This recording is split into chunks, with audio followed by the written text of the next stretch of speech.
I thought my sister-in-law was my friend, but she was part of my wife's plan to catch me cheating. When I learned the full extent of their deception, I made a life-changing decision. My 28 MEM wife, 27F, hired her sister to test my loyalty. I'm at a loss. I met my wife Sarah when we were both 22. We were introduced by mutual friends at a local bar called the Rusty Nail. It was a Friday night, and I remember the place was packed.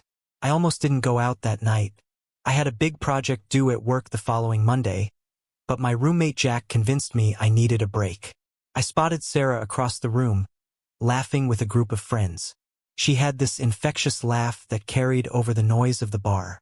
Our eyes met, and she gave me a smile that made my heart skip a beat. I gathered up the courage to walk over and introduce myself. We hit it off immediately, bonding over our shared love of indie music and horror movies. Sarah told me about her job as a junior graphic designer at a local advertising firm. I shared stories about my work in software development. We talked for hours, barely noticing as the bar emptied around us. Our relationship progressed quickly after that night. Within 6 months, we were living together in a small apartment downtown. It was a third-floor walk-up with creaky floors and a temperamental radiator, but it was ours. Those early days were filled with late-night conversations, impromptu dance parties in our living room, and weekend road trips to nearby cities. Sarah was spontaneous and full of life, always pushing me out of my comfort zone in the best ways. She convinced me to try salsa dancing classes, despite my 2 left feet. We'd spend Sundays exploring different neighborhoods in the city, trying out hole-in-the-wall restaurants and quirky boutiques. 2 years into our relationship, I proposed during a hike in the mountains. It was Sarah's favorite spot, a clearing that overlooked the valley below. We discovered it on one of our first camping trips together. I packed a picnic lunch and hid the ring in the basket. When we reached the clearing, I got down on one knee and asked her to spend the rest of her life with me. She said yes, and we spent the rest of the day planning our future together. The wedding was a small affair, just close friends and family. We held it in Sarah's parents' backyard, stringing fairy lights between the trees. Sarah's sister, Emma, 25F, was her maid of honor. I'd always gotten along well with Emma. She was quieter than Sarah, but had the same wit and charm. I remember the moment Sarah walked down the aisle. She wore a simple white dress and carried a bouquet of wildflowers. She looked radiant, and I couldn't believe how lucky I was. We wrote our own vows, promising to always support each other's dreams and to face life's challenges together. After the wedding, Emma became a regular fixture in our lives, often joining us for dinner or movie nights. She lived just a few blocks away from us and would often pop over unannounced, bringing leftover baked goods from the bakery where she worked. The first year of marriage was blissful. We settled into a comfortable routine, balancing our careers with our time together. Sarah had been promoted to lead designer at her firm, while I had just started a new job at a tech startup. We were both ambitious and supported each other's goals. We'd often spend evenings bouncing ideas off each other or helping each other prepare for big presentations. We talked about starting a family, agreeing to wait a few years until we were more established in our careers. In the meantime, we adopted a rescue dog named Max, a scruffy terrier mix who quickly became the center of our world. Things started to change about 18 months into our marriage. Sarah began working late more often, citing a big project at work. At first, I didn't think much of it. We were both career-driven, and I understood the demands of her job. But as the weeks went by, I noticed other changes. Sarah became more distant. Our conversations, once filled with laughter and inside jokes, became stilted and forced. She stopped initiating physical affection, and when I tried to kiss her or hold her hand, she'd often pull away. Even Max seemed to sense the tension, often looking between us with confused eyes. I tried talking to her about it, but she'd brush off my concerns, saying she was just stressed about work. I offered to help with housework or take Max for extra walks to give her more time to relax, but nothing seemed to help. I started to worry that maybe I had done something wrong. I racked my brain, trying to think of any way I might have upset her. Had I been neglecting her needs? Was I not supportive enough of her career? I tried to be more attentive, surprising her with her favorite takeout or planning date nights, but nothing seemed to bridge the growing gap between us. As Sarah pulled away, I found myself spending more time with Emma. She'd often come over when Sarah was working late, and we'd watch movies or play board games. Emma was a good listener, and I found myself confiding in her about my concerns regarding Sarah. She always seemed sympathetic, offering words of encouragement and assuring me that Sarah probably just needed some time. I remember one night in particular. Sarah had called to say she'd be working late again. Emma came over with a pizza, and we settled in to watch a movie. Halfway through, I broke down, admitting how lost and confused I felt about my marriage. Emma put her arm around me, comforting me as I cried. Looking back, I wonder if this was part of their plan all along. Last week, everything came to a head. I came home early from work, hoping to surprise Sarah with dinner. I had stopped by her favorite Italian restaurant and picked up her usual order, eggplant parmesan with extra garlic bread. When I walked in, I found her and Emma in deep conversation on the couch. They didn't notice me at first, and I overheard Emma say, "You need to tell him, Sarah.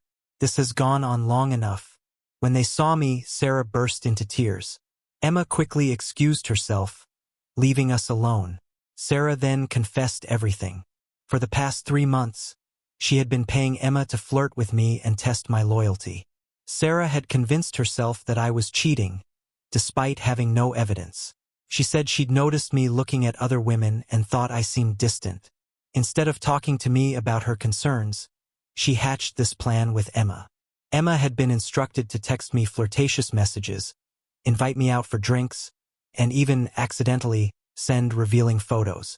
Sarah had hoped to catch me in the act of betraying her, but Emma had been reporting back that I never reciprocated her advances and always steered conversations back to Sarah. I was stunned. I couldn't believe that my wife, the person I trusted most in the world, had set up such an elaborate scheme to test me. And I was hurt that Emma, who I considered a friend, had gone along with it. All those movie nights, all those conversations where I'd opened up about my marriage, had they all been part of this twisted plan? Sarah begged for forgiveness, saying she realized now how wrong she had been. She promised to work on her trust issues and make things right. But I don't know if I can move past this betrayal. I've been staying at Jack's place for the past few days, trying to clear my head. Sarah keeps calling and texting, pleading for another chance. She's left tearful voicemails, sent long emails explaining herself, even showed up at my office with flowers. Emma reached out too, apologizing for her role in the deception. She claims she only went along with it to keep an eye on the situation and try to talk Sarah out of it. I'm at a loss. I love Sarah, but I don't know if I can trust her again. The fact that she would go to such lengths instead of just talking to me has shaken me to my core. And now I feel like I've lost not just my wife, but also a friend in Emma. Every time I close my eyes, I see Sarah and Emma on that couch, plotting behind my back. I keep replaying every interaction I've had with Emma over the past few months, wondering what was real and what was part of their scheme. I miss Max. I wonder if he misses me too, or if he's confused about why I'm not coming home. Sarah sent me a picture of him yesterday, curled up on my side of the bed. It broke my heart. Part of me wants to forgive Sarah, to try and salvage our marriage. We've been through so much together, built a life together. The thought of throwing it all away is devastating. But another part of me doesn't know if I can ever look at her the same way again. How can I trust that she won't do something like this again the next time she has doubts? Am I overreacting? Should I give Sarah another chance? Or is this betrayal too big to overcome? How do I even begin to rebuild trust after something like this? Update 1. It's been 2 weeks since my last post, and a lot has happened. First, I want to thank everyone for their support and advice. It's been incredibly helpful to have an outside perspective on this situation. After taking some time to process everything, I decided to meet with Sarah to hear her out fully. We met at a neutral location, a quiet cafe near our apartment called the Blue Teapot. It's where we used to go for Sunday brunch in the early days of our relationship. Sitting there now, surrounded by happy couples and families, felt surreal. Sarah arrived before me. When I walked in, I saw her sitting at our usual table by the window. She looked terrible, like she hadn't slept in days. Her hair was pulled back in a messy ponytail, and she was wearing an old college sweatshirt of mine. As soon as she saw me, she burst into tears. Over the next 2 hours, Sarah poured her heart out. She explained that her trust issues stemmed from her past relationships. Her first serious boyfriend in college, a guy named Ryan, had cheated on her repeatedly. She caught him in bed with her roommate during their sophomore year. After that, she had trouble trusting anyone. Her next relationship, with a coworker named Mark, ended when she caught him sexting with another colleague. Sarah said she never fully dealt with these betrayals, instead carrying that baggage into our relationship. Sarah admitted that she had started seeing signs of cheating where there were none. A late night at work became an affair in her mind. A friendly conversation with a female colleague at a work event transformed into flirting. She said she knew, logically, that I wasn't the type to cheat, but her fears overwhelmed her rational thinking. When she first had the idea to ask Emma to test me, Sarah said she thought it would finally put her fears to rest. She convinced herself that when I didn't respond to Emma's advances, she'd feel secure in our relationship again. But as the weeks went by and I continued to be faithful, Sarah said she felt worse, not better. She realized that her actions were destroying our relationship, but she didn't know how to stop. I listened to all of this, trying to understand her perspective. While I could sympathize with her past hurts, I told her that her actions were still inexcusable. I explained how deeply her lack of trust had hurt me and how betrayed I felt not just by her but by Emma as well. Sarah broke down again, apologizing over and over. She said she'd give anything to take it back, to go back to how we were before. She talked about our wedding day, about the vows we'd made to each other. She reminded me of all the good times we'd had, our road trips, our lazy Sunday mornings with Max, the way we'd always been able to make each other laugh. Speaking of Emma, I also learned more about her involvement. According to Sarah, Emma had initially refused to participate in the plan. She thought it was a terrible idea and urged Sarah to talk to me instead. But Sarah had pleaded with her, playing on their sisterly bond and Emma's protective nature. Emma finally agreed, but only on the condition that she would report everything honestly and try to convince Sarah to come clean. Sarah showed me some of the text exchanges between her and Emma. I saw messages where Emma repeatedly told Sarah to stop the plan, that it was hurting everyone involved. There were also messages where Emma reported on our interactions, always emphasizing my loyalty and love for Sarah. I'm still processing how I feel about Emma's role in all of this. While I understand she was in a difficult position, I wish she had reached out to me directly instead of participating in the deception. The thought of all those times I confided in her about my marriage troubles, not knowing she was part of the problem, makes me feel sick. As for Sarah and me, we're at a crossroads. She's begging for another chance, promising to get professional help for her trust issues and to work on our communication. She's already made an appointment with a therapist and has offered to give me complete access to her phone and social media accounts as a sign of transparency. Part of me wants to try again. We've built a life together, and until this incident, I thought we were happy. I think about Max, about the family we'd planned to start. I remember the way Sarah used to look at me, with so much love and trust. I wonder if we can ever get back to that place. But another part of me doesn't know if I can ever fully trust her again.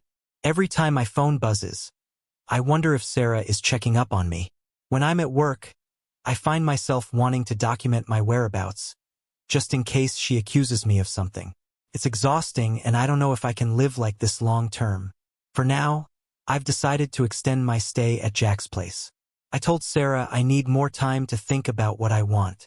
She was disappointed, but said she understands and will respect my need for space. She's agreed to communicate only through text for now, unless it's an emergency. I visited our apartment to pick up some more clothes and to see Max. It was hard being there, surrounded by reminders of our life together. Max was ecstatic to see me, jumping all over me and whining when I had to leave. Sarah was out at her therapy appointment, which I was grateful for. I'm not sure I could have handled seeing her in our home. I'm still unsure about what to do next. The thought of ending our marriage breaks my heart. But so does the idea of always wondering if I'm being tested or mistrusted. I'm considering suggesting a trial separation while Sarah works on her issues, but I'm not sure if that's the right move. My friends are divided on what I should do.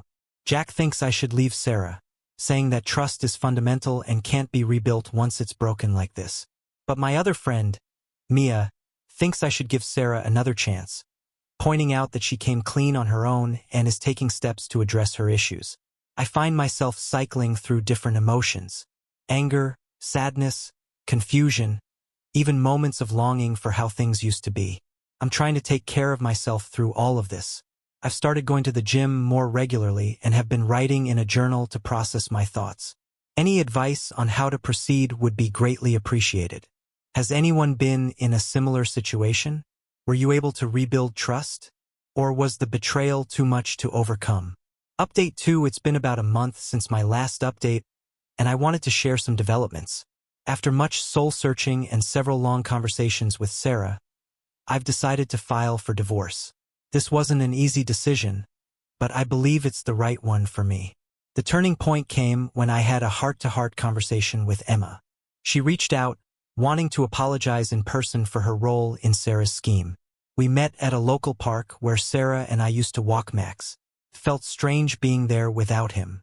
Emma looked nervous as she approached. She started by apologizing profusely, saying she never meant to hurt me. Then she shared some information that solidified my decision to end my marriage. According to Emma, this wasn't the first time Sarah had asked her to test me. Apparently, about 6 months into our marriage, Sarah had convinced herself that I was flirting with a new coworker named Jess. She had asked Emma to befriend this woman and try to get information about our relationship. Emma had refused outright that time, thinking it was just a moment of insecurity that would pass. Emma also revealed that Sarah had installed a tracking app on my phone without my knowledge. She had used this to monitor my whereabouts for months, often texting Emma to check up on me if I deviated from my usual routines. Emma showed me some of these text exchanges, and it made my skin crawl to see how closely Sarah had been monitoring me. There was more. Sarah had apparently been going through my emails and text messages regularly. She'd even gone as far as to create fake social media profiles to try and catch me accepting friend requests from attractive women. Hearing all of this, I realized that Sarah's trust issues ran much deeper than I had initially thought. The level of deception and invasion of privacy was staggering. It made me question every aspect of our relationship, how much of it was real, and how much was Sarah constantly looking for signs of betrayal. I confronted Sarah with this new information. At first, she tried to deny it, but when I pressed her, she broke down and admitted everything. She begged me not to leave her, promising again to get help and change. She talked about how much progress she'd made in therapy, how she was learning to manage her anxiety and trust issues. But I realized that I couldn't stay in this relationship. The trust between us was completely shattered, and I didn't think I had it in me to try to rebuild it. The constant suspicion and testing had taken a toll on my mental health, and I knew I needed to prioritize my own well-being. I told Sarah about my decision to file for divorce. She was devastated, alternating between tears and anger. She accused me of giving up on our marriage too easily, but I stood firm. I explained that her actions had fundamentally changed how I viewed her and our relationship, and that I couldn't see a way forward together.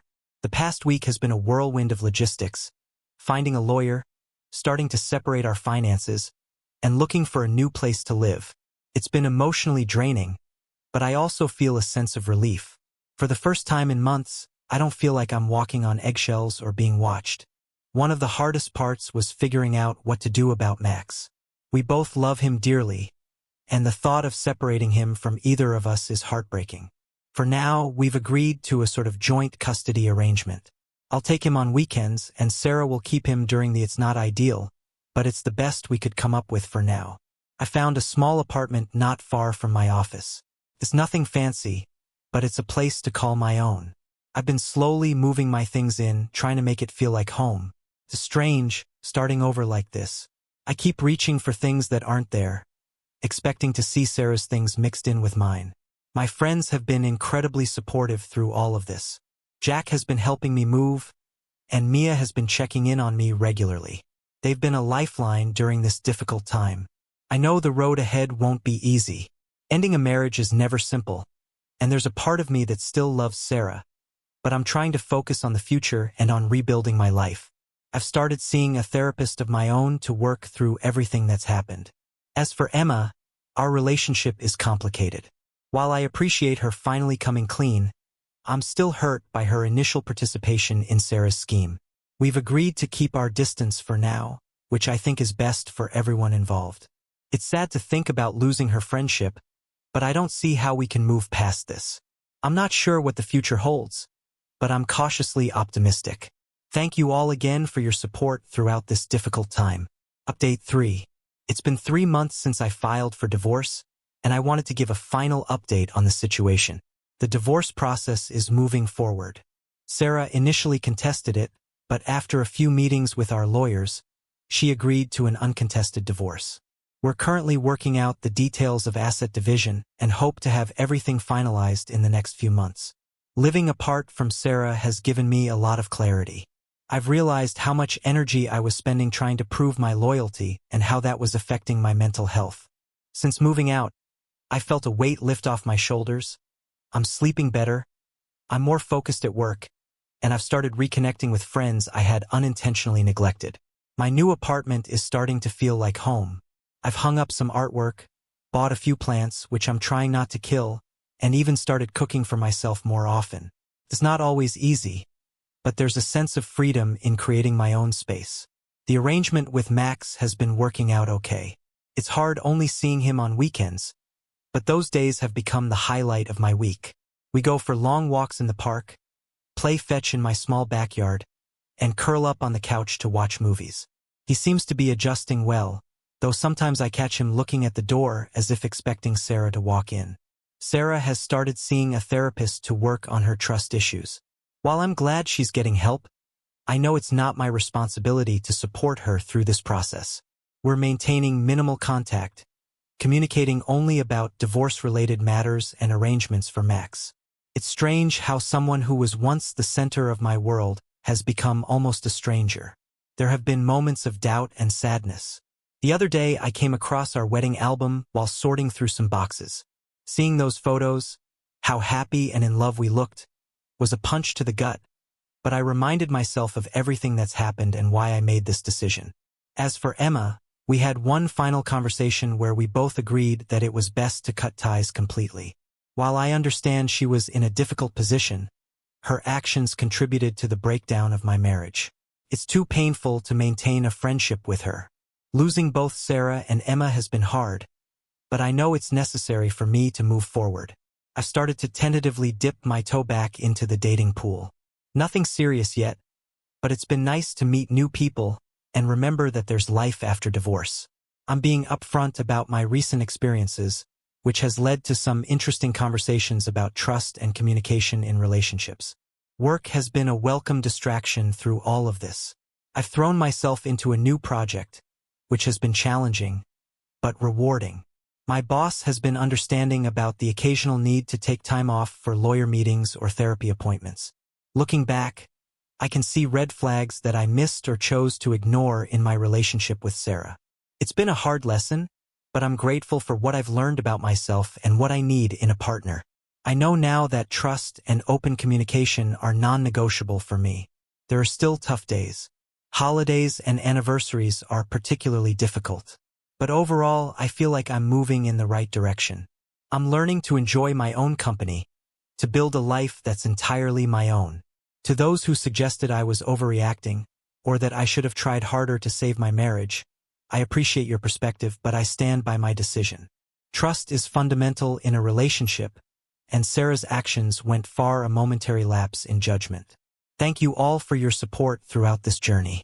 Your advice and encouragement have been invaluable. While this isn't the outcome I ever imagined for my marriage, I'm hopeful about what the future holds.